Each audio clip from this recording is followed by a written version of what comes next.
ಅನಾಮಿಕ ದೂರುದಾರ ತಾನು ಕೊಟ್ಟಿರ್ತಕ್ಕಂತಹ ದೂರಿನಲ್ಲಿ ತಾನು ಬಹಳ ಸಾಮೂಹಿಕವಾಗಿ ಸಮಾಧಿಗಳನ್ನು ಮಾಡಿದ್ದೀನಿ ಅನ್ನುವಂತಹ ವಿಚಾರಗಳನ್ನು ಹೇಳ್ಕೊಳ್ತಾನೆ.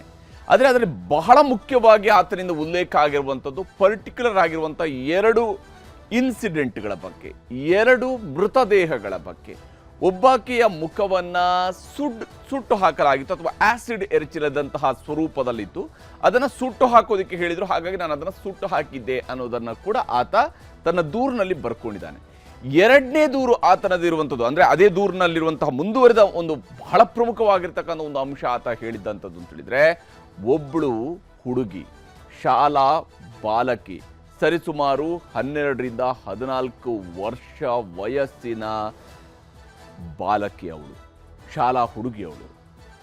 ಆಕೆಯ ಪುಸ್ತಕದಲ್ಲಿ, ಆಕೆಯ ಬ್ಯಾಗ್ನಲ್ಲಿ ಇದ್ದಂತಹ ಪುಸ್ತಕಗಳಲ್ಲಿ ಆಕೆಯ ಶಾಲೆ ಯಾವುದು ಅಥವಾ ಆಕೆಯ ಅಡ್ರೆಸ್ ಯಾವುದು ಅನ್ನೋದು ಗೊತ್ತಿತ್ತು. ಇಲ್ಲೇ ಹತ್ರದವಳು ಅನ್ನೋಂಥದ್ದು ಕೂಡ ಗೊತ್ತಿತ್ತು.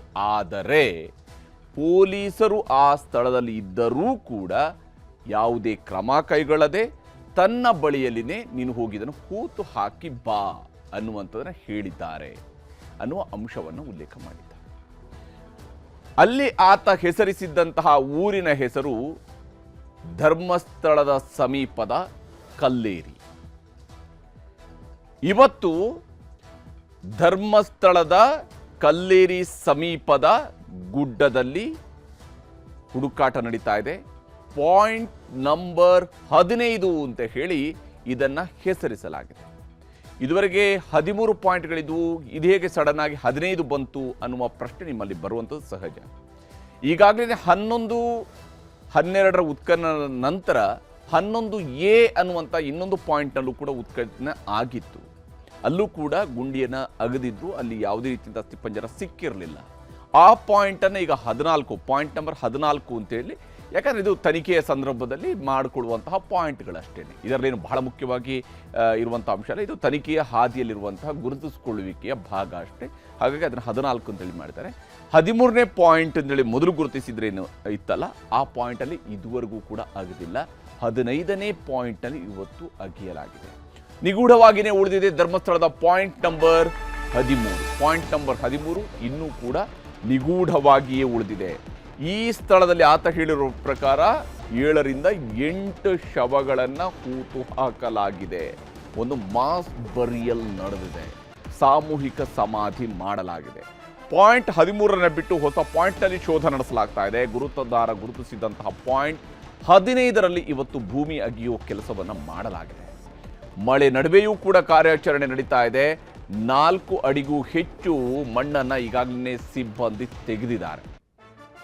ಇನ್ನೂ 2ರಿಂದ 3 ಅಡಿ ತೆಗೀರಿ ಅಂತ ಹೇಳ್ಕೊಂಡು ದೂರುದಾರ ಹೇಳ್ತಾ ಇದ್ದಾನೆ.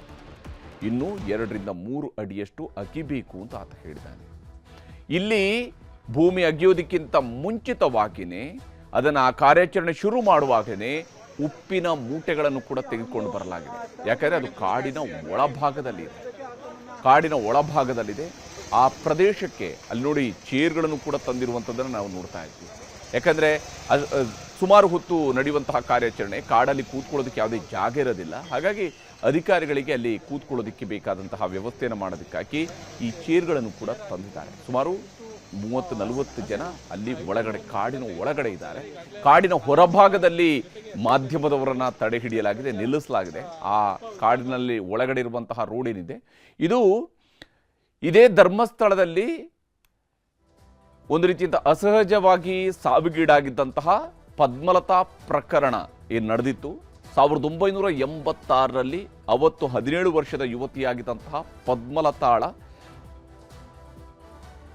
ಶವ ಅಸ್ಥಿಪಂಜರದ ರೂಪದಲ್ಲಿ ಆಕೆ ನಾಪತ್ತೆಯಾದ ದಿವಸದಿಂದ 56ನೇ ದಿನಕ್ಕೆ ಸಿಗುತ್ತೆ. ಇವತ್ತು ಈ ಏನು ದಾರಿಯಲ್ಲಿ ಹೋಗಿದ್ದಾರೆ, ಇದು ಬೋಳಿಯಾರು ಸಮೀಪದಲ್ಲಿರುವಂತಹ ಏನು ಕಾಡಿನಲ್ಲಿ ಹುಡುಕಾಟ ನಡೆದಿರುವಂಥದ್ದು. ಅಲ್ಲಿ ಒಂದು ಪಾಯಿಂಟನ್ನು ಆತ ಗುರುತಿಸಿದ್ದಾನೆ. ಆ ಪಾಯಿಂಟ್ನಲ್ಲಿ ಭೂಮಿಯನ್ನು ಅಗೆಯಲಾಗಿದೆ. ಹೊಸ ಪಾಯಿಂಟು, ಹೊಸ ಸವಾಲುಗಳನ್ನು ಕೂಡ ಸಹಜವಾಗಿಯೇ ತಂದಿಟ್ಟಿದೆ. ಹಬ್ಬದ ದಿವಸ ಅಂತ ಹೇಳಿ SIT ಅವರ ತನಿಖೆಗೆ ಯಾವುದೇ ರೀತಿಯಾದ ಬ್ರೇಕ್ ಕೊಟ್ಟಿಲ್ಲ. ಹಬ್ಬದ ದಿವಸವೂ ಕೂಡ ತನಿಖಾಧಿಕಾರಿಗಳು ತಮ್ಮ ಕರ್ತವ್ಯವನ್ನು ಮುಂದುವರಿಸಿದ್ದಾರೆ. ದೂರುದಾರ ತನ್ನ ಕರ್ತವ್ಯವನ್ನು ಮುಂದುವರಿಸಿದ್ದಾನೆ. ದೂರುದಾರ ಬರೋ ಮುಂಚಿತವಾಗಿ ಬೆಳ್ತಂಗಡಿಯ SIT ಕಚೇರಿಯಲ್ಲಿ ಸ್ಕೆಚ್ಗಳನ್ನು ಹಾಕಲಾಗಿತ್ತು. ಯಾವ ಸ್ವರೂಪದಲ್ಲಿ ತನಿಖೆಯ ಮುಂದಿನ ಹಾದಿ ಅನ್ನೋದರ ಬಗ್ಗೆ ಬಹಳಷ್ಟು ವಿಸ್ತೃತವಾದಂಥ ಚರ್ಚೆ ನಡೆದಿದೆ. ಅರಣ್ಯ, ಸೂಕೋ ಟೀಮ್ ಹಾಗೆಯೇ ವೈದ್ಯರೊಂದಿಗೆ SIT ಸಿಬ್ಬಂದಿ ಕೂಡ ಸಭೆಯನ್ನು ಮಾಡಿದ್ರು. ಯಾವ ಭಾಗದಲ್ಲಿ ಹೋಗಬೇಕಾಗಿದೆ, ಅದಕ್ಕೆ ಬೇಕಾಗಿರ್ತಕ್ಕಂತಹ ತಯಾರಿ. ಯಾಕಂದರೆ ನೋಡಿ, ಇಷ್ಟು ದಿವಸ ಈ ರೀತಿಯಾಗಿ ಚೇರ್ಗಳನ್ನು ತಂದಿರಲಿಲ್ಲ, ಆದರೆ ಈ ಬಾರಿ ಚೇರ್ಗಳನ್ನು ಕೂಡ ತಂದ್ಕೊಂಡು ಬಂದಿದ್ದಾರೆ. ಯಾಕಂದರೆ ಅಧಿಕಾರಿಗಳು ಈ ಅಗಿಯೋ ಕೆಲಸ ಮುಗಿಯೋ ತನಕ ಕೂಡ ಅಲ್ಲಿ ಕೂತ್ಕೊಂಡೋದಕ್ಕಾದರೂ ವ್ಯವಸ್ಥೆ ಬೇಕು ಅನ್ನೋಂಥ ಕಾರಣಕ್ಕಾಗಿ ಚೇರ್ಗಳನ್ನು ಕೂಡ ತಂದಿದ್ದಾರೆ. ಇವತ್ತು ಪಾಯಿಂಟ್ ನಂಬರ್ 15ರಲ್ಲಿ ಅಗದಿದ್ದಾರೆ. ಆದರೆ ಪಾಯಿಂಟ್ ನಂಬರ್ 15ಕ್ಕೆ ಮಾತ್ರ ಸೀಮಿತ ಆಗಿದೆ ಅಥವಾ ಅದು 16ನೇ ಪಾಯಿಂಟ್ನಲ್ಲಿ ಅಗಿತಾ ಇದ್ದಾರಾ? ಯಾಕಂದರೆ ಇದು ಕಾಡಿನ ಒಳಗಡೆ ನಡೀತಾ ಇರುವಂತಹ ಕಾರ್ಯಾಚರಣೆ ಆಗಿದೆ. ಪಾಯಿಂಟ್ ನಂಬರ್ 13ಅನ್ನು ಅಗಿಯೋ ಬದಲಿಗೆ ಅಗಿಯೋ ಬಗ್ಗೆ ವಿಸ್ತೃತವಾದಂತಹ ಚರ್ಚೆಯನ್ನು ಇವತ್ತು ಮೊದಲಿಗೆ ನಡೆಸಲಾಗಿತ್ತು. ಆದರೆ ಸದ್ಯಕ್ಕೆ ಪಾಯಿಂಟ್ 13ಅನ್ನು ಹಾಗೆಯೇ ಉಳಿಸ್ಕೊಳ್ಳೋದ್ರ ಕಡೆಗೆ ಹೊರಟಿದ್ದಾರೆ. ಯಾಕೆಂದರೆ ಅಲ್ಲಿ ಅಗಿಯೋದಕ್ಕಿಂತ ಮುಂಚಿತವಾಗಿ ಆಧುನಿಕ ತಂತ್ರಜ್ಞಾನವನ್ನು ಬಳಕೆ ಮಾಡಿಕೊಂಡು GPR ಅನ್ನು ಬಳಕೆ ಮಾಡಿಕೊಂಡು ಅದರ ಮೂಲಕವಾಗಿ ಬೇಕಿದ್ರೆ ಹುಡುಕಿ ನೋಡೋಣ, ನಂತರ ಅಗತ್ಯ ಬಿದ್ದರೆ ಅಗಿಯೋಣ ಅನ್ನುವಂತಹ ನಿಟ್ಟಲ್ಲಿ ಕೂಡ ಯೋಚನೆ ಮಾಡ್ದಂಗೆ ಕಾಣ್ತಾ ಇದೆ. ಗನ್ಮ್ಯಾನ್ ಭದ್ರತೆಯೊಂದಿಗೆ SIT ಕಚೇರಿಗೆ ಇವತ್ತು ದೂರುದಾರ ಬಂದಿದ್ದ. SIT ಕಚೇರಿಗೆ ಆತ ಬರುವ ಸಂದರ್ಭದಲ್ಲಿನೇ ಗನ್ಮ್ಯಾನ್ ಭದ್ರತೆಯನ್ನು ಇಟ್ಕೊಂಡೇ ಬಂದಿದ್ದ. ಯಾಕಂದರೆ ಮೊನ್ನೆ ಧರ್ಮಸ್ಥಳದಲ್ಲಿ ಯಾವಾಗ ಒಂದು ಗಲಾಟೆ ನಡೀತೋ ಆ ಗಲಾಟೆಯ ನಂತರ ಸಹಜವಾಗಿಯೇ ದೂರುದಾರನಿಗೂ ಆತಂಕ ಇದ್ದೇ ಇದೆ, ತನ್ನ ಮೇಲೆ ಏನಾದರೂ ಆಗಬಹುದೇನೋ ಅಂತೇಳಿ. ಅದಕ್ಕಾಗಿ ಗನ್ಮ್ಯಾನ್ನ ಭದ್ರತೆಯನ್ನು ಆತನಿಗೆ ಈಗಾಗಲೇ ನ್ಯಾಯಾಲಯ ಕೂಡ ಕೊಟ್ಟಿದೆ. ಹಾಗಾಗಿ ಆತ ಗನ್ಮ್ಯಾನ್ ಭದ್ರತೆಯೊಂದಿಗೆ ಬಂದಿದ್ದಾನೆ. ಬದಲಾದ ಪಾಯಿಂಟ್ ಇಲ್ಲಿ 11A ಅನ್ನು 14 ಅಂತೇಳಿ ಮಾಡಲಾಗಿದೆ. ಪಾಯಿಂಟ್ 13ರ ಬದಲು ಕಲ್ಲೇರಿ ರಹಸ್ಯ ಬಯಲಿಗೆ SIT ತಂಡ ಮುಂದಾಗಿದೆ. SIT ತಂಡ ಈಗಾಗಲೇ ಕಲ್ಲೇರಿಯಲ್ಲಿ ಶಾಲಾ ಬಾಲಕಿಯ ಮೃತದೇಹವನ್ನು ಹೂತಿರುವುದಾಗಿ ದೂರುದಾರ ಹೇಳಿದ್ದ. ಇದು ಬಹಳ ಮುಖ್ಯವಾಗಿರ್ತಕ್ಕಂತಹ ಒಂದು ಘಟನೆ ಅಂತೇಳಿ ಮೇಲ್ನೋಟಕ್ಕೆ ಗೋಚರಿಸ್ತಾ ಇದೆ. ನಿಜಕ್ಕೂ ಆತ ಹೇಳಿರುವ ರೀತಿಯಲ್ಲೇನೆ, ಆತ ತನ್ನ ದೂರಿನಲ್ಲಿ ಆರೋಪ ಮಾಡಿದಂಥ ರೀತಿಯಲ್ಲಿನೇ ಒಂದು ಬಾಲಕಿಯ ಮೃತದೇಹವನ್ನು ಈ ರೀತಿಯಾಗಿ ಹೂತು ಹಾಕಲಾಗಿದೆ ಅನ್ನುವಂಥದ್ದು ನಿಜ ಅಂತೇಳಿ ಆದರೆ ಇದು ಅತ್ಯಂತ ಗಂಭೀರ ಪ್ರಕರಣ. 2010ರಲ್ಲಿ ಇಂಥದ್ದೊಂದು ಘಟನೆ ನಡೆದಿದೆ ಅಂತೇಳಿ ಆತ ಕ್ಲೇಮ್ ಮಾಡ್ಕೊಂಡಿದ್ದಾನೆ. 2010ರಲ್ಲಿ ಕಲ್ಲೇರಿಯಲ್ಲಿ ಶಾಲಾ ಬಾಲಕಿಯ ಮೃತದೇಹವನ್ನು ತಾನು ಹೂತಿದ್ದೆ ಅಂತೇಳಿ ದೂರುದಾರ ಹೇಳಿದ್ದ. ಆಕೆಯ ಜೊತೆಗೆ ಆಕೆಯ ಶಾಲಾ ಬ್ಯಾಗ್ ಕೂಡ ಇತ್ತು ಅಂತ ಹೇಳ್ಕೊಂಡಿದ್ದ. ಶಾಲಾ ಸಮವಸ್ತ್ರದಲ್ಲೇ ಆಕೆಯನ್ನು ಹೂತಿದ್ದೆ ಅಂತ ಕೂಡ ಈತ ಈ ದೂರಿನಲ್ಲಿ ಉಲ್ಲೇಖ ಮಾಡಿದ್ದ. ಆಕೆಯ ಶಾಲಾ ಸಮವಸ್ತ್ರ ಮಾತ್ರ, ಆಕೆಯ ಸಮವಸ್ತ್ರ ಏನಿತ್ತು ಅದರಲ್ಲಿ ಹೂತಿದ್ದೀನಿ, ಆಕೆಯ ಒಳ ಉಡುಪುಗಳು ಕೂಡ ಇರಲಿಲ್ಲ ಅನ್ನುವಂಥ, ಅಂದರೆ ಅದೊಂದು ರೀತಿಯಂಥ ಲೈಂಗಿಕ ದೌರ್ಜನ್ಯಕ್ಕೆ ಈಡಾಗಿದ್ದಂತಹ ಹುಡುಗಿಯ ಶವದ ಸ್ವರೂಪದಲ್ಲಿತ್ತು ಅನ್ನೋದನ್ನು ನೇರ ಆಪಾದನೆಯನ್ನು ಮಾಡಿದ್ದಾರೆ. ಇದನ್ನು ಈ ಶವದ ಬಗೆಗಿನ ಶವದ ಲಕ್ಷಣವನ್ನು ಕೂಡ ಆತ ಉಲ್ಲೇಖ ಮಾಡಿದ್ದಾನೆ ತನ್ನ ದೂರಿನಲ್ಲಿ. ಹೀಗಾಗಿ ಇದು ಬಹಳ ಮಹತ್ವದ ಪ್ರಕರಣ ಆಗಿದೆ. ವಿಚಾರಣೆ ವೇಳೆ 3 ಹೊಸ ಜಾಗಗಳ ಬಗ್ಗೆ ಇವತ್ತು ದೂರುದಾರ ಹೇಳಿದ್ದಾನೆ. 3 ಜಾಗಗಳನ್ನು ಆತ ಈಗ ಗುರುತಿಸ್ತಾ ಇದ್ದಾನೆ. ಆ 3 ಜಾಗಗಳಲ್ಲಿ ಹುಡುಕಬೇಕು ಅಂತೇಳಿ 3 ಹೊಸ ಜಾಗಗಳ ಪೈಕಿ ಮೊದಲನೇ ಜಾಗವನ್ನು ದೂರುದಾರ ತೋರಿಸಿದ್ದಾನೆ. ಆತ ಇವತ್ತು ಹಾಕೊಂಡಿದ್ದಂತಹ ಮಾಸ್ಕ್ನಲ್ಲೂ ಕೂಡ ಬದಲಾವಣೆಗಳಿತ್ತು. ಬೇರೆ ಮಾಸ್ಕನ್ನು ಧರಿಸಿ ಬಂದಿದೆ. ಯಾಕಂದರೆ ಮೊನ್ನೆಯಿಂದ ಉಪಯೋಗಿಸ್ತಾ ಇದ್ದಂತಹ ಮಾಸ್ಕ್ ಬೇರೆ ಇತ್ತು, ಇವತ್ತು ಬೇರೆ ಮಾಸ್ಕನ್ನು ಧರಿಸಿ ಬಂದಿದ್ದಾನೆ. ಪಾಯಿಂಟ್ 11ರ ಪಕ್ಕ ಮತ್ತೊಂದು ಪಾಯಿಂಟ್ ಗುರುತಿಸಿದ್ದ ದೂರುದಾರ ಈ ಹಿಂದೆನೇ ಪಾಯಿಂಟ್ 11ರ ಪಕ್ಕದಲ್ಲಿ ಮತ್ತೊಂದು ಪಾಯಿಂಟನ್ನು ದೂರಿಸಿದ್ದ. ಅದನ್ನು ಪಾಯಿಂಟ್ 14 ಅಂತೇಳಿ ಈಗ ಉಲ್ಲೇಖ ಮಾಡಲಾಗ್ತಾ ಇದೆ. ಅವತ್ತು 11A ಅಂತ ಹೇಳ್ತಿದ್ರು, ಈಗ 14 ಅಂತೇಳಿ ಉಲ್ಲೇಖ ಮಾಡಲಾಗ್ತಾ ಇದೆ. ಪಾಯಿಂಟ್ 13ರ ರಹಸ್ಯದವನ್ನು ಇದುವರೆಗೂ ಕೂಡ ಭೇದಿಸೋದಕ್ಕೆ ಸಾಧ್ಯ ಆಗಿಲ್ಲ. ಅದರ ಬದಲಿಗೆ ಕಲ್ಲೇರಿ ರಹಸ್ಯವನ್ನು ಬಯಲಿಗಿಳಿಯೋದಕ್ಕೆ ಈಗ SIT ಮುಂದಾಗಿದೆ. ನಿಜಕ್ಕೂ ಯಾಕಂದರೆ ಈತನ ದೂರಿನಲ್ಲಿರುವಂತಹ ಅತ್ಯಂತ ಪರ್ಟಿಕ್ಯುಲರ್ ಆಗಿರುವಂತಹ ಒಂದು ದೂರು ಅಂತ ಹೇಳಿದರೆ ಇದು ಕಲ್ಲೇರಿಯಲ್ಲಿ ಒಬ್ಳು ಶಾಲಾ ಬಾಲಕಿ ಸಮವಸ್ತ್ರ ಧರಿಸಿ ಇರ್ತಾಳೆ, ಆಕೆಯ ಬ್ಯಾಗ್ ಇರುತ್ತೆ, ಅದರಲ್ಲಿ ಪುಸ್ತಕದಲ್ಲಿ ಆಕೆಯ ಊರು ಯಾವುದು ಅನ್ನೋದು ಕೂಡ ಗೊತ್ತಾಗುತ್ತೆ. ಹಾಗಿದ್ದರೂ ಆಕೆಯ ಕುಟುಂಬಸ್ಥರಿಗೆ ಪೊಲೀಸರು ಇನ್ಫಾರ್ಮ್ ಮಾಡಲಿಲ್ಲ ಅಂತ ಹೇಳಿ ಈ ಅನಾಮಿಕ ದೂರುದಾರ ತನ್ನ ದೂರಿನಲ್ಲಿ ಉಲ್ಲೇಖ ಮಾಡಿಕೊಂಡಿದ್ದ. ಈ ಕಾರಣಕ್ಕಾಗಿಯೇ ಇದು ಬಹಳ ಮಹತ್ವದ್ದಾಗಿದೆ. ಒಂದು ವೇಳೆ ನಿಜಕ್ಕೂ ಆತ ಬ್ಯಾಗ್ ಸಮೇತ ಹೂತು ಹಾಕಿದ್ದೀನಿ ಅಂತ ಹೇಳ್ಕೊಂಡು ಇನ್ನು ಹೇಳಿದ್ನಲ್ಲ, ಹಾಗೇನಾದ್ರು ಇತ್ತೊಂದಿದ್ರೆ ಆ ಬ್ಯಾಗಿನ ಅವಶೇಷಗಳು ಕೂಡ ಸಿಗುವ ಸಾಧ್ಯತೆ ಇದ್ದೇ ಇರುತ್ತೆ. ಈ ಕಾರಣಕ್ಕೆ ಇದು ಗಂಭೀರವಾಗಿರ್ತಕ್ಕಂತಹ ಪ್ರಕರಣ ಆಗಿದೆ. ಇವತ್ತು ನಡೆದಿರುವಂಥದ್ದು ಏನು, ಈ ಕಲ್ಲೇರಿ ಸಮೀಪದಲ್ಲಿರುವಂತಹ ಗೋಂಕ್ರತಾರ್ನಲ್ಲಿ ಶೋಧ ಕಾರ್ಯಾಚರಣೆ ನಡೆದಿದೆ. .13 ಅಲ್ಲ, ಗೋಂಕ್ರತಾರ್ನ ಅರಣ್ಯಕ್ಕೆ ಇವತ್ತು ಕರ್ಕೊಂಡು ಹೋಗಿದ್ದಾನೆ ದೂರುದಾರ. SIT ಅಧಿಕಾರಿಗಳನ್ನ ಗೋಂಕ್ರತಾರ್ಗೆ ಕರ್ಕೊಂಡು ಹೋಗಿದ್ದಾನೆ.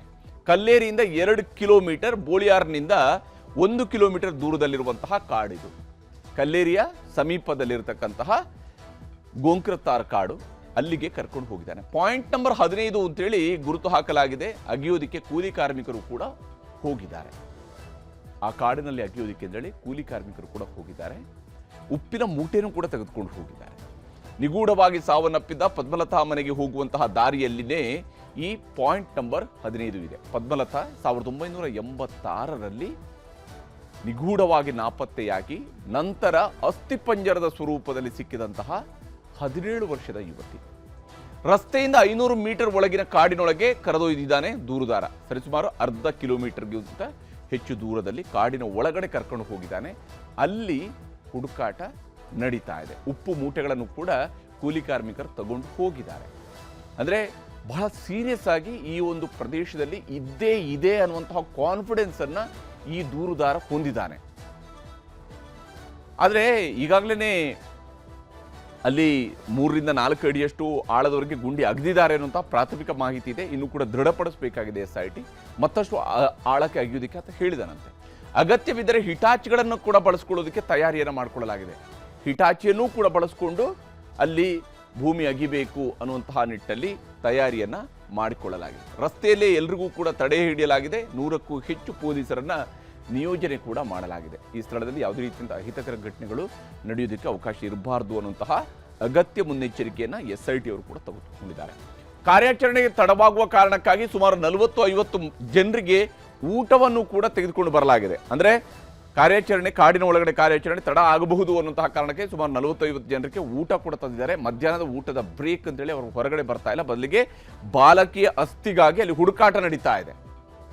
ಅದು ನಿಜಕ್ಕೂ ಕೂಡ ಆತ ಹೇಳಿರೋ ಪ್ರಕಾರ ಒಂದು ಬಾಲಕಿಯನ್ನ ಅಲ್ಲಿ ಹೂತು ಹಾಕಲಾಗಿದೆ ಅಂತ ಹೇಳಿದ್ರೆ, ಉಳಿದ ಎಲ್ಲ ಪ್ರಕರಣಗಳು ಪಕ್ಕಕ್ಕಿಟ್ಟು ಕೂಡ ಇದು ಬಹಳ ಮುಖ್ಯವಾಗಿರ್ತಕ್ಕಂಥ ಪ್ರಕರಣ ಆಗುತ್ತೆ. ಯಾಕಂದ್ರೆ ಇದರಲ್ಲಿ ಪರ್ಟಿಕ್ಯುಲರ್ ಆಗಿರ್ತಕ್ಕಂಥ ಅಂಶಗಳನ್ನ ದೂರುದಾರ ಉಲ್ಲೇಖ ಮಾಡಿದ್ದಾನೆ. ಆ ಕಾರಣಕ್ಕಾಗಿ ಇನ್ನು .13ರಲ್ಲಿ ಶೋಧಕ್ಕೆ GPR ತಂತ್ರಜ್ಞಾನ ಬಳಸೋದಕ್ಕೂ ಕೂಡ ಸಿದ್ಧತೆಯನ್ನು ಮಾಡಿಕೊಳ್ಳಲಾಗಿದೆ. ಈ .13 ಇದೆಯಲ್ಲ, ಇದರಲ್ಲಿ ಆತ ಸಾಮೂಹಿಕ ಅಂತ ಹೇಳಿ ಹೇಳಿದಾನೆ.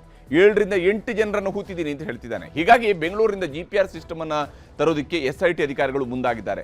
ಅಲ್ಲಿ ಅಗಿಯೋದ್ರ ಬದಲಿಗೆ, ಯಾಕಂದ್ರೆ ಅದು ನೇತ್ರಾವತಿ ನದಿಯ ತೀರದಲ್ಲೇ ಇರೋದ್ರಿಂದಾಗಿ ಸುಮ್ಮನೆ ಅಲ್ಲಿ ಅಗಿಬೇಕಾ ಬೇಡವಾ ಅನ್ನುವಂತಹ ಯೋಚನೆ SITಗೂ ಕೂಡ ಇದ್ದೇ ಇದೆ.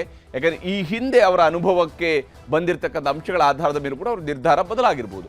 ಖಾಸಗಿ ಕಂಪನಿಯಿಂದ GPR ಬಾಡಿಗೆಗೆ ತಡೆಯೋದಕ್ಕೆ ನಿರ್ಧಾರವನ್ನು ಕೈಗೊಳ್ಳಲಾಗಿದೆ. ಖಾಸಗಿ ಕಂಪನಿಯವರಿಂದ GPR ಅನ್ನ ತೆಗೆದುಕೊಂಡು ಬರೋದಕ್ಕೆ ಬೇಕಾಗಿ ಪ್ಲಾನ್ ಅನ್ನು ಮಾಡ್ಕೊಂಡಿದ್ದಾರೆ. ದಿನವೊಂದಕ್ಕೆ ಲಕ್ಷಾಂತರ ರೂಪಾಯಿ ಬಾಡಿಗೆಯನ್ನ ಅದಕ್ಕೆ ಪಾವತಿ ಮಾಡಬೇಕಾಗುತ್ತೆ. ಆ ಬಾಡಿಗೆ ಚಾರ್ಜ್ ಮಾಡಲಿರುವಂತಹ ಖಾಸಗಿ ಕಂಪನಿ ಆಗಿರೋದ್ರಿಂದಾಗಿ ಈ ಕೆಲಸಕ್ಕೆ ಈಗ GPR ಬಳಕೆಗೆ ಅನುಮತಿಯನ್ನು ಪಡೆಯೋದಕ್ಕಾಗಿ SIT ಅಧಿಕಾರಿಗಳು ಕಾದಿದ್ದಾರೆ. GPR ಬಳಕೆಗೆ ಅನುಮತಿಯನ್ನು ಪಡೆಯಲು SIT ಅಧಿಕಾರಿಗಳು ಕಾದಿದ್ದಾರೆ ಮತ್ತು ಅದರ ಆಧಾರದ ಮೇಲೆ ಮುಂದುವರಿಯುತ್ತೆ ಈ ಒಂದು ತನಿಖೆ. SIT ತನಿಖೆ ಈ ಸಂದರ್ಭದಲ್ಲಿ ಚುರುಕುಗೊಂಡಿದೆ. ದೂರುದಾರನ ಹೇಳಿಕೆಗಳನ್ನು ಪರಿಶೀಲನೆ ಮಾಡಿದೆ SIT ಈಗಾಗಲೇ ದೂರುದಾರನ ಹೇಳಿಕೆಗಳನ್ನು ಪಡ್ಕೊಂಡಿದೆ. ದೂರುದಾರನೊಂದಿಗೆ ಕೆಲಸ ಮಾಡಿದಂಥವರ ಪತ್ತೆ ಮಾಡಿದೆ SIT. ಆತ ಯಾವ ಅವಧಿಯಲ್ಲಿ ಕೆಲಸ ಮಾಡಿದ್ನೋ ಆತನ ಜೊತೆಗೆ ಕೆಲಸ ಮಾಡ್ತಾ ಇದ್ದಂಥವ್ರು ಯಾರು ಅನ್ನೋದನ್ನು ಕೂಡ ಪತ್ತೆ ಮಾಡಿದೆ. ಸ್ವಚ್ಛತಾ ಕಾರ್ಮಿಕರಾಗಿ ಕೆಲಸ ಮಾಡಿದಂಥವರನ್ನ ಪತ್ತೆ ಹಚ್ಚಲಾಗಿದೆ. ಯಾಕಂದ್ರೆ ಈತ ಕೂಡ ಸ್ವಚ್ಛತಾ ಕಾರ್ಮಿಕರಾಗಿ ಕೆಲಸ ಮಾಡ್ತಾ ಇದ್ದ. ತಮಿಳುನಾಡು ಮೂಲದ 5 ವಿಚಾರಣೆಯನ್ನ ಮಾಡಲಾಗಿದೆ. ಹೇಳಿಕೆಯನ್ನು ದಾಖಲು ಮಾಡಿಕೊಳ್ಳಲಾಗಿದೆ. ಈ ವ್ಯಕ್ತಿಯ ವರ್ತನೆ ಅವತ್ತು ಹೇಗಿದ್ದ, ಏನ್ ಕತೆ, ಇದೆಲ್ಲದರ ಬಗ್ಗೆ ಕೂಡ ತಿಳ್ಕೊಳ್ಳುವಂತಹ ಪ್ರಯತ್ನವನ್ನು ಮಾಡ್ತಾ ಇದ್ದಾರೆ. ಯಾಕಂದ್ರೆ ಅದು ಕೂಡ ಈ ತನಿಖೆಯಲ್ಲಿ ಬಹಳ ಮುಖ್ಯವಾದಂತಹ ಭಾಗ ಆಗಿರುತ್ತೆ. ಅಂತಿಮವಾಗಿ ಪೊಲೀಸರು ತಮ್ಮ ವರದಿಯನ್ನ ಒಪ್ಪಿಸುವ ಸಂದರ್ಭದಲ್ಲಿ 1995ರಿಂದ 2014ರವರೆಗೆ ದೂರುದಾರನೊಂದಿಗೆ ಕೆಲಸ ಮಾಡಿದವರ ವಿಚಾರಣೆಯನ್ನು ಕೂಡ ಮಾಡಲಾಗಿದೆ.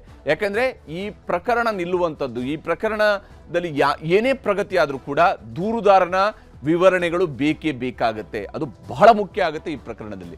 ಧರ್ಮಸ್ಥಳದ ಗ್ರಾಮ ಪಂಚಾಯಿತಿಯಿಂದ ಪಡೆದಂತಹ ದಾಖಲೆಗಳನ್ನು ಮುಂದಿಟ್ಟು ವಿಚಾರಣೆಯನ್ನು ಕೂಡ ನಡೆಸಲಾಗ್ತಾ ಇದೆ. ಈ ವ್ಯಕ್ತಿಯ ಬಗ್ಗೆ, ಆತನ ವ್ಯಕ್ತಿತ್ವದ ಬಗ್ಗೆ, ಆತನ ನಡವಳಿಕೆಗಳ ಬಗ್ಗೆ, ಹಲವು ಆಯಾಮಗಳಲ್ಲಿ ಅನಾಮಿಕನ ಬಗ್ಗೆಯೂ ಕೂಡ ಸತ್ಯ ಶೋಧನೆಯನ್ನ SIT ಮಾಡ್ತಾ ಇದೆ.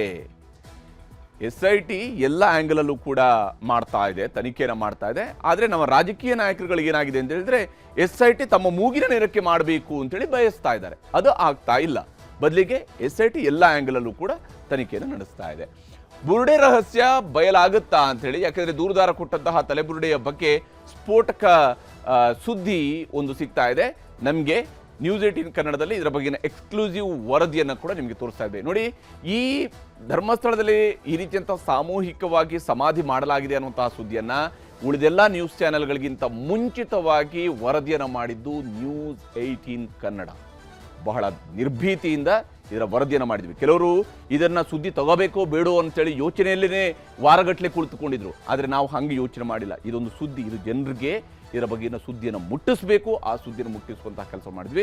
ಈಗಲೂ ಕೂಡ ಅತ್ಯಂತ ನಿಖರವಾಗಿ ವರದಿಯನ್ನು ಮಾಡ್ತೀವಿ. ನಾವು ತೋರಿಕೆಗಾಗಿ ನಾವು ಹೇಳ್ತಾ ಇಲ್ಲ, ಅತ್ಯಂತ ನಿಖರವಾಗಿ ವರದಿಯನ್ನು ಇಲ್ಲಿ ಮಾಡ್ತಾ ಇದ್ದೀವಿ. ಯಾಕಂದರೆ ಇದು ಕರ್ನಾಟಕದ ಜನರ ಅನುಭವಕ್ಕೂ ಕೂಡ ಬಂದಿದೆ. ದೂರುದಾರ ತಂದುಕೊಟ್ಟಂತಹ ತಲೆಬುರುಡೆ ಪುರುಷನದ್ದು ಅನ್ನುವಂತಹ ಮಾಹಿತಿ ಈಗ ಸ್ಪಷ್ಟವಾಗಿದೆ. ಆತ ಏನು ತನ್ನ ದೂರು ಕೊಡುವ ಸಂದರ್ಭದಲ್ಲೂ ಕೂಡ ಒಂದು ಬುರುಡೆಯನ್ನು ತೆಗೆದುಕೊಂಡು ಬಂದೇ ಇಟ್ಟಿದ್ದ.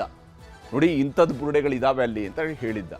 ಹಾಗಾಗಿ ದೂರುದಾರ ಕೊಟ್ಟಂತಹ ತಲೆಬುರುಡೆ 30 ವರ್ಷ ಹಳೆಯದು ಅನ್ನೋದರ ಬಗೆಗಿನ ಮಾಹಿತಿ ಈಗ ಲಭ್ಯವಾಗ್ತಾ ಇದೆ. ಸರಿಸುಮಾರು 30 ವರ್ಷಗಳಷ್ಟು ಹಳೆಯದು. ಜುಲೈ 11ರಂದು ಬೆಳ್ತಂಗಡಿ ಠಾಣೆಗೆ ತಲೆಬುರುಡೆಯನ್ನು ದೂರುದಾರ ತಗೊಂಡು ಬಂದಿದ್ದ. ಆ ತಲೆಬುರುಡೆಯನ್ನು ಮುಂದಿಟ್ಟೇ ಆತ ದೂರನ್ನು ದಾಖಲಿಸಿದ್ದ. ಇಂತಹ ಬುರುಡೆಗಳು ಇದಾವೆ ಎಂದು ಕೂಡ ಹೇಳಿದ್ದ. ಪಾಯಿಂಟ್ ನಂಬರ್ 6ರಲ್ಲಿ ಆತ ಹೇಳಿದ್ದಂತಹ ಬುರುಡೆಗಳಿಗೆ ಹೋಲಿಕೆಯಾಗುವಂತಹ ಮೂಳೆಗಳು ಸಿಕ್ಕಿದ್ವು. ಆ ತಲೆಬುರುಡೆಯನ್ನೇ ಆಧರಿಸಿ ತನಿಖೆಗೂ ಕೂಡ SIT ತಂಡವನ್ನು ರಚನೆ ಮಾಡಲಾಯಿತು. SIT ಕೂಡ ತನಿಖೆಗೆ ಇಳಿದಿದೆ. 2 ಪ್ರತಿಷ್ಠಿತ ಆಸ್ಪತ್ರೆಗಳಲ್ಲಿ ಪರೀಕ್ಷೆಯನ್ನು ಕೂಡ ಈಗಾಗಲೇ SIT ನಡೆಸಿದೆ. 2 ಪ್ರತಿಷ್ಠಿತ ಆಸ್ಪತ್ರೆಗಳಲ್ಲಿ ಆ ತಲೆಬುರುಡೆಯ ಬಗ್ಗೆ ತನಿಖೆ ಮಾಡಲಾಗಿದೆ. FSL ರಿಪೋರ್ಟ್ ಅನ್ನು ಪಡ್ಕೊಳ್ಳಲಾಗಿದೆ. 2 ಆಸ್ಪತ್ರೆಗಳ ವರದಿಯಲ್ಲೂ ಕೂಡ ಅದು ಪುರುಷನಿಗೆ ಸೇರಿರುವಂತಹ ತಲೆಬುರುಡೆ ಅನ್ನೋದು ಕನ್ಫರ್ಮ್ ಆಗಿದೆ. 2 ಆಸ್ಪತ್ರೆಗಳ ವರದಿಗಳಲ್ಲೂ ಕೂಡ. ಮತ್ತು ತಲೆಬುರುಡೆ ತಂದಂತಹ ಜಾಗದ ಬಗ್ಗೆ SITಗೆ ಇನ್ನೂ ಖಚಿತ ಮಾಹಿತಿ ಸಿಕ್ಕಿಲ್ಲ, ಅಥವಾ ಅದನ್ನು ದೂರುದಾರ ತೋರಿಸಿಲ್ಲ. ತಾನು ಎಲ್ಲಿಂದ ಅಗೆದು ತಂದಿದ್ದೀನಿ ಅನ್ನೋದನ್ನು ಆತ ಇದುವರೆಗೆ ತೋರಿಸಿಲ್ಲ. ಅದು ಇನ್ನಷ್ಟೇ ಗೊತ್ತಾಗಬೇಕಾಗಿದೆ. ಆ ಪಾರ್ಟಲ್ಲಿ ಆತ ಇನ್ನೂ ಕೂಡ ಗೌಪ್ಯತೆಯನ್ನು ಉಳಿಸ್ಕೊಂಡಿದ್ದಾನೆ. ಆ ಗೌಪ್ಯತೆ ಬಯಲಾಗಬಹುದು ಇವತ್ತಲ್ಲ ನಾಳೆ. ಯಾಕಂದರೆ SIT ಅಂತಿಮವಾಗಿ ಅದರ ತನಿಖೆ ಮುಗಿಯುವಂಥದ್ದು ಇದ್ದೇ ಇರುತ್ತಲ್ಲ, ಅದರ ಒಳಗಡೆ ಆ ಮಾಹಿತಿಯು ಕೂಡ ಹೊರಬರಬಹುದು. ಈಗ 2ನೇ ಸುದ್ದಿ ಕಡೆಗೆ ಹೋಗೋಣ. ಮತಕಳ್ಳತನದಿಂದಲೇ BJP ಅಧಿಕಾರಕ್ಕೆ ಬಂತ, ಕಾಂಗ್ರೆಸ್ ಕಹಳೆ, ಕೇಂದ್ರ ಸರ್ಕಾರಕ್ಕೆ ಸಂಕಷ್ಟ ಎದುರಾಗುತ್ತಾ? ಕಾಂಗ್ರೆಸ್ ಆರೋಪಕ್ಕೆ BJPಯ ಉತ್ತರ ಏನು? ಇದುವೇ ಚದುರಂಗದ 2ನೇ ಸ್ಟೋರಿ, ಮತಗಳ್ಳತನ ಸಮರ.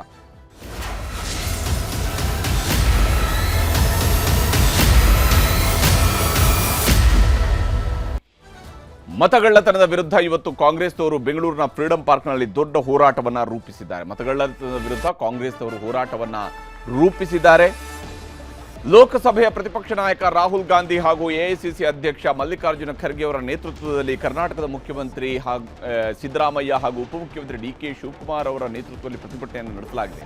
ಚುನಾವಣಾ ಆಯೋಗಕ್ಕೂ ಕೂಡ ಕಾಂಗ್ರೆಸ್ನವರು ಹೋಗಿ ದೂರನ್ನು ಕೊಟ್ಟಿದ್ದಾರೆ. ಅಕ್ರಮಗಳ ಪ್ರಶ್ನೆ ಮಾಡಿದರೆ ನೀವು ಬೆದರಿಕೆ ಹಾಕ್ತೀರಾ ಅನ್ನುವಂತಹ ವಿಚಾರವನ್ನು ಕೂಡ ಪ್ರಸ್ತಾಪ ಮಾಡಿದ್ದಾರೆ. ಚುನಾವಣಾ ಆಯೋಗಕ್ಕೆ ಕಾಂಗ್ರೆಸ್ನವರು ಪ್ರಶ್ನೆಯನ್ನು ಹಾಕಿದ್ದಾರೆ. ಆಯೋಗಕ್ಕೆ 5 ಪ್ರಶ್ನೆಗಳ ಮೂಲಕ ರಾಹುಲ್ ಗಾಂಧಿ ಸವಾಲು ಎಸೆದಿದ್ದಾರೆ. ತಮ್ಮ ಕೈಯಲ್ಲಿ ಯಥಾಪ್ರಕಾರವಾಗಿ ಸಂವಿಧಾನದ ಪ್ರತಿಯನ್ನು ಮುಂದಿಟ್ಟುಕೊಂಡೇ ತನ್ನ ಹೋರಾಟವನ್ನು ರಾಹುಲ್ ಗಾಂಧಿ ಮುಂದುವರೆಸಿದ್ದಾರೆ. ಹಾಗಾದರೆ ಕಾಂಗ್ರೆಸ್ನ ಹೋರಾಟದ ಸ್ವರೂಪ ಎಂಥದ್ದು? ಯಾವ ಸ್ವರೂಪದಲ್ಲಿ ಕಾಂಗ್ರೆಸ್ ಹೋರಾಟವನ್ನು ಮಾಡ್ತಾ ಇದ್ದಾರೆ ಅನ್ನೋದನ್ನು ನಾವು ಗಮನಿಸ್ತಾ ಹೋಗಬೇಕು. ಮತಗಳ್ಳತನದ ವಿರುದ್ಧ ದೇಶದುದ್ದಕ್ಕೂ ಪ್ರತಿಭಟನೆ ಮಾಡೋದಕ್ಕೆ ಕಾಂಗ್ರೆಸ್ನವರು ತೀರ್ಮಾನವನ್ನು ಕೈಗೊಂಡಿದ್ದಾರೆ. ಈ ಬೆಂಗಳೂರಿನ ಫ್ರೀಡಂ ಪಾರ್ಕ್ನಲ್ಲೇನೆ ಇವತ್ತು ರಣಕಹಳೆ ಮೊಳಗಿದೆ. ಅಲ್ಲಿಂದ ಶುರುವಾಗ್ತಾ ಇದೆ.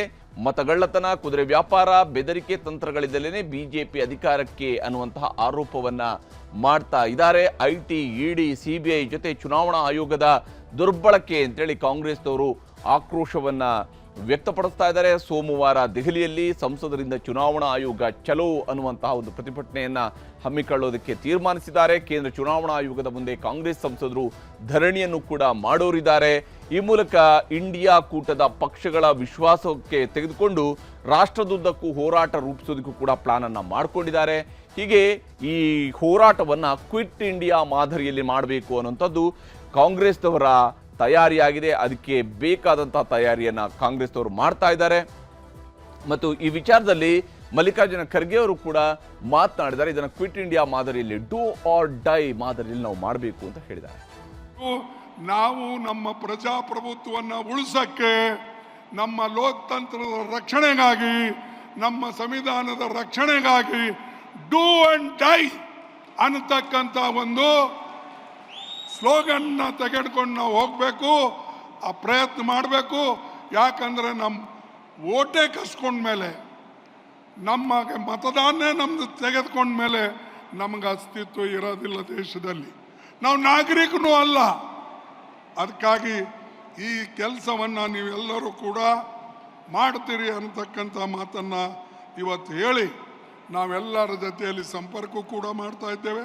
ಮಹಾರಾಷ್ಟ್ರದಲ್ಲಿಯೂ ಕೂಡ ಅದೇ ಮಾಡಿತ್ತು, ಮತ್ತು ಉತ್ತರ ಪ್ರದೇಶದಲ್ಲಿ, ಬಿಹಾರದಲ್ಲಿ, ರಾಜಸ್ಥಾನದಲ್ಲಿ ಕೂಡ, ಮಧ್ಯಪ್ರದೇಶದಲ್ಲಿ ಕೂಡ ಎಲ್ಲ ಕಡೆ ಇವತ್ತು ಮತದಾನದ ಅಧಿಕಾರವನ್ನು ನಾವು ಕೊಟ್ಟಿದ್ದೇವೆ. ಅದರದ್ದು ಮಿಸ್ಯೂಸ್ ಮಾಡಿ, ಬೋಗಸ್ ವೋಟಿಂಗ್ ಮಾಡಿ ಇವತ್ತು ಮೋದಿಯವರು ಈ ದೇಶವನ್ನ ಆಳ್ತಾ ಇದ್ದಾರೆ. ಇಲ್ಲಿ ಚುನಾವಣಾ ಆಯೋಗಕ್ಕೆ ರಾಹುಲ್ ಗಾಂಧಿಯವರು ಒಂದಿಷ್ಟು ಪ್ರಶ್ನೆಗಳನ್ನು ಕೂಡ ಕೇಳಿದ್ದಾರೆ. ಬಹಳ ಮುಖ್ಯವಾಗಿ ರಾಹುಲ್ ಗಾಂಧಿ ಕೇಳ್ತಿರುವಂತಹ ಪ್ರಶ್ನೆಗಳು ಈ ರೀತಿಯಾಗಿದ್ದಾವೆ. ಡಿಜಿಟಲ್ ರೂಪದಲ್ಲಿ ಮತದಾರರ ಪಟ್ಟಿಯನ್ನ ದೇಶದ ಜನರಿಗೆ ಯಾಕೆ ನೀವು ಕೊಡ್ತಿಲ್ಲ ಅನ್ನುವಂತಹ ಪ್ರಶ್ನೆಯನ್ನ ಕೇಳಿದ್ದಾರೆ. ವಿಡಿಯೋ ಸಾಕ್ಷಿ, ಸಿಸಿಟಿವಿ ಫುಟೇಜ್ಗಳನ್ನ ಯಾಕೆ ನಾಶ ಮಾಡ್ತಾ ಇದ್ದೀರಿ ಅನ್ನುವಂತಹ ಪ್ರಶ್ನೆಯನ್ನು ಕೂಡ ಎತ್ತಿದ್ದಾರೆ. ಮೂರನೇದಾಗಿ ಇಲ್ಲಿ ಮತದಾರರ ಪಟ್ಟಿಯಲ್ಲಿ ಅತಿದೊಡ್ಡ ಹಗರಣವನ್ನು ನೀವು ಮಾಡಿದ್ಯಾಕೆ ಅನ್ನುವಂತಹ ಪ್ರಶ್ನೆ ಮೂಲಕವಾಗಿ ಚುನಾವಣಾ ಆಯೋಗವನ್ನು ಕೆಣಕಿದ್ದಾರೆ. ಮತ್ತು ವಿಶೇಷವಾಗಿ ಈ ವಿಚಾರಗಳಿಗೆ, ಪ್ರತಿಪಕ್ಷಗಳ ಪ್ರಶ್ನೆಗಳಿಗೆ ಉತ್ತರ ಕೊಡದೆ ಬೆದರಿಸ್ತಾ ಇರುವಂಥದ್ದು ಯಾಕೆ ಅನ್ನುವಂತಹ ಪ್ರಶ್ನೆಯನ್ನು ರಾಹುಲ್ ಗಾಂಧಿ ಎತ್ತಿದ್ದಾರೆ. ಬಿಜೆಪಿ ಏಜೆಂಟ್ನಂತೆ ಚುನಾವಣಾ ಆಯೋಗ ವರ್ತಿಸ್ತಾ ಇರುವಂಥದ್ದು ಯಾವ ಕಾರಣಕ್ಕಾಗಿ ಅನ್ನುವಂತಹ ಪ್ರಶ್ನೆಯನ್ನು ಕೂಡ ರಾಹುಲ್ ಗಾಂಧಿ ಕೇಳಿದ್ದಾರೆ ಈ ಮತಗಳ್ಳತನದ ಸಮರದ ವಿಚಾರದಲ್ಲಿ. ಇಲ್ಲೇ ರಾಹುಲ್ ವರ್ಸಸ್ ಆಯೋಗ ಬಹಳ ದೊಡ್ಡದಾದಂತಹ ಒಂದು ಸಮರ ಈಗ ಶುರುವಾಗಿರುವಂಥದ್ದು. ರಾಹುಲ್ ಗಾಂಧಿ ನೇರವಾಗಿ ಚುನಾವಣಾ ಆಯೋಗದ ವಿರುದ್ಧ ಮುಗಿಬಿದ್ದಿದ್ದಾರೆ.